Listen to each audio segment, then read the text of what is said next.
Bonjour et bienvenue dans ce nouveau numéro du temps d'une bande-annonce, un numéro consacré à Mortal Kombat 2 réalisé par Simon McCoy avec Karl Urban, Martin Ford ou encore Adeline Rudolph. Johnny Cage rejoint d'autres combattants dans une bataille ultime sans merci pour vaincre le règne obscur de Shao Kahn, un puissant tyran qui menace l'existence même du royaume terrestre. Mortal Kombat 2, c'est une super adaptation, mais un mauvais film. En effet, en termes d'adaptation, il coche toutes les cases. On a une quinzaine de combattants issus des jeux, ils s'affrontent dans plusieurs décors, là aussi directement tirés des jeux, c'est d'ailleurs un point qui est une nette amélioration par rapport au film de 2021. Les duels sont violents, on assiste à ce titre à plusieurs fatalités, et contrairement à son prédécesseur, cette fois le film nous raconte bien l'histoire d'un tournoi entre les mondes. Cette suite a même le bon goût de rectifier le tir sur quelques grosses maladresses du précédent long métrage, preuve que les rares idées développées dans Mortal Kombat 1 étaient mauvaises.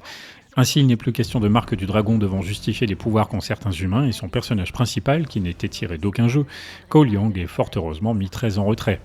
Le respect du matériau de base est donc présent, mais hélas, chacun des points cités possède son revers. La quantité de combattants présents se fait au détriment de la qualité de traitement de certains personnages. Cole, Jax, Sindel ou même Sonya ont très peu de répliques.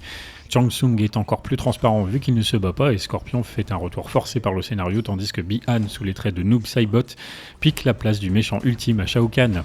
Johnny Cage bénéficie quant à lui de pas mal de temps d'écran mais son humour fait rarement mouche et finit même par lasser tant il fait de références à la pop culture.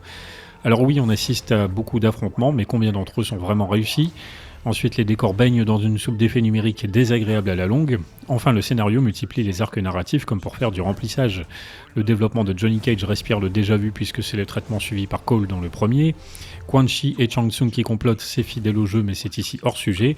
Le double jeu de Kitana et sa relation conflictuelle avec Jade sont malheureusement on ne peut plus basiques et ruinent leur impact émotionnel. Enfin, le tournoi est cette fois bel et bien présent mais celui-ci semble se résumer à affronter systématiquement Shao Kahn, un combattant très fort dont la résistance ne devrait pas reposer sur une amulette magique, amulette bêtement retrouvée dans les poches d'un Kano ressuscité, le film lui-même se demandant pourquoi. Bien sûr, on n'attend pas d'un film Mortal Kombat la plus grande des profondeurs, mais même une œuvre centrée sur son aspect divertissant répond à des critères de qualité qui peuvent être atteints ou non. Vous l'avez compris, ce n'est pas le cas de Mortal Kombat 2. Merci de m'avoir écouté et n'oubliez pas, le temps d'une bande-annonce reviendra.